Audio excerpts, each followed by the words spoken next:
大家好，我是喬安。今天我想跟大家分享一下關於 NIV 續簽的問題。大家都知道 NIV 呢，它是一個 permanent visa。permanent visa 說什麼意思呢？就是說它本身是一款綠卡，意思就是申請人假設拿到綠卡之後呢，他是可以永久的在澳洲居住。但是呢，我们很多申請人會遇到一個問題，我暫時還不想永久的在澳洲居住，我可能還要在澳洲境外居住一段時間。那麼对它有什麼限制？這個限制就是我们常規看到的是5年的這個限制。5年的限制是什麼意思呢？5年的限制意思就是說，這申請人拿到 NIV 的那一刻開始，這個有效簽證5年之內拿着這個簽證可以入境。過了5年之後，他就不能拿着同樣的簽證入境。這裡說的並不是說他的簽證被取消，也不是說他的簽證沒了，而是說他入境的那個 travel facility 5年它到期了。那麼到期之後應該怎麼做呢？到期之前應該怎麼做？到期之前應該把它續上。這樣子的話呢，你就可以拿着 travel facility 這個新的簽證叫 Returning Resident Visa RRV， 它的名字呢，號碼是155或者157，介於這個申請人他到底在5年，在從拿到綠卡的那一刻開始之後的5年內，他在澳洲居住的時間有多長？注意啊，我們這個計算的時間是從綠卡NIV 拿到的那一刻開始計算，並不是從申請人入境的那一刻計算，因為你可能3年之後才入境，4年之後才入境，对吧？那麼，但是我不鼓勵大家這麼做，只是說它的日期應該從你拿到 NIV 的那一刻算起，往後推延5年，這5年之內你在澳洲居住的時間。好，我們確定一件事情 ，NIV 它首先一個是永久的簽證，它是一個簽證哦，它的簽證呢，入境的有效期是5年，是移民局就是說我給你一個永久的簽證，邀請你來我們澳洲永久的居住。但是很多申请人他不願意，或者因為個人的原因，他還沒有準備好在澳洲永久的居住。那這個時候呢，怎麼續他的入境許可 （Travel Facility）？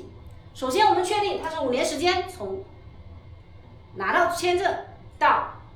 5年之後，這5年時間裡面。它這個申請時間裡面，它有最重要的2個時間節點。第一個是在5年之內申請人居住的時間，到底在這個時間裡面居住的這個時間裡面，如果他居住了超過2年的時間，只要他超過2年，是可以是不需要連續性的居住。他可以是居住3個月回去，再居住3個月再回來，加起來時間裡面如果超過2年。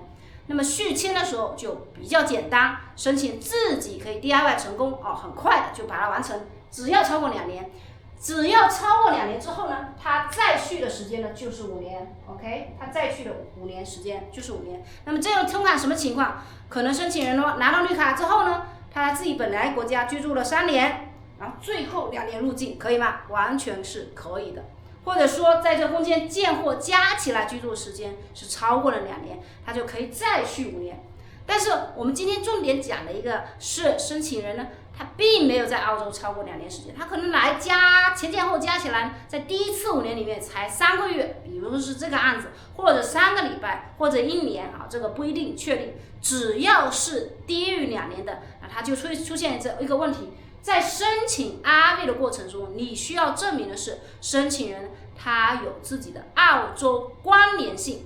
那關聯性這個在法律上實際上是沒有定義的，就是要自己個人解釋。移民局給了幾個方向，這個方向呢可以是文化的，可以是經濟的、生意上面的、工作的以及家庭關係。那麼不一定說，大家很多人就來問我說，如果我有房地產，是不是就是一個很好的澳洲關聯呢？我個人認為是正確的。如果你有房地產，比如說你這個房地產可能是出租，對吧？長租或者短租都是一種出租行為，這種情況是不是強關聯？當然是強關聯，因為澳洲並不是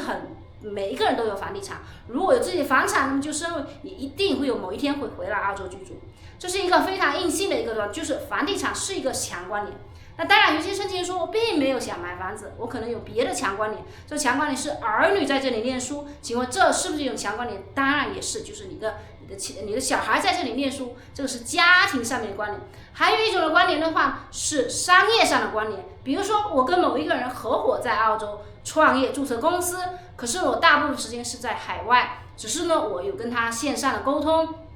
我回來每次都跟他開會，那這種情況下是不是強關聯？它也是強關聯。還有就是文化的關聯，並不是有的時候呢展示起來就有點困難。比如說他是一個 church member， 那 church member 是全球聯動的，他每次回來都去同樣的 church 裡面參加一些这個聖餐領聖餐，這種情況下也是。我舉的這幾個例子都是移民局給出的一些範例，是可以參考使用的，但是它不只是止於這幾點，有很多情況是申請人因為工作的原因，比如說他在境外工作，工資很好，他在澳洲他暫時找不到工作，但是他有努力的尋找工作，這個呢也可以成為一個非常重要的 supporting evidence。我們注意啊，第一個五年裡面確實要展示你的澳洲關聯，但我們對移民局來說，在10年的時間裡，如果你極少入境，這個確實會讓你的案子有一點的挑戰。我們需要注意的是，如果你覺得你不太可能在澳洲花很長時間居住啊，我说是居住的問題，那麼你就要有意識的提早布局你關於澳洲關聯的這件事情。不希望說很多人到了這個時間之後他忘記續了，然後呢就把這個過了很長時間沒有澳洲關聯。那在美國的情境下，美國比較嚴格，就是你是簽證拿到，你在入境的那一刻，如果他發現你沒有美國關聯的話，他可能当場不讓你入境了，就會有這種情況，直接開除掉入境。那澳洲不會這樣子啊，你有效的簽證，任何時間都可以入境。那麼在入境之前，要確保你的 returning resident visa 是在有效期之內，並且要申請。那注意啊，大家我們說了 returning resident visa， 它並不是說你必須要來回澳洲申請才是最好的。我當然是推薦這樣做了哈，但是你也可以是境外申請，它的時間不一樣。就是如果說你境外時間申請，它可能是第一次給你3個月的時間，這個就是另外一種簽證157的這個簽證。我說的最重要一點是，申請如果是你覺得你不太花時間，本人不太花時間在澳洲居住，那麼你要提早布局你的關於澳洲關聯的這些事情，到申請的那一天的話，你就有一些證據來提供。所以我們實際上是提供了一整系列的 support。申請拿到綠卡之後呢，假設他沒有在澳洲長時間居住，我們也可以幫助申請人做他的續簽的服務，可以一直幫助，也會給大家指導。今天呢，我就回答說關於我們的綠卡到底如何續簽，並且也回答了一個問題，說為什麼澳洲綠卡還需要續簽這樣一個問題。大家如果有任何其他疑問，可以隨時歡迎跟我直接的聯繫。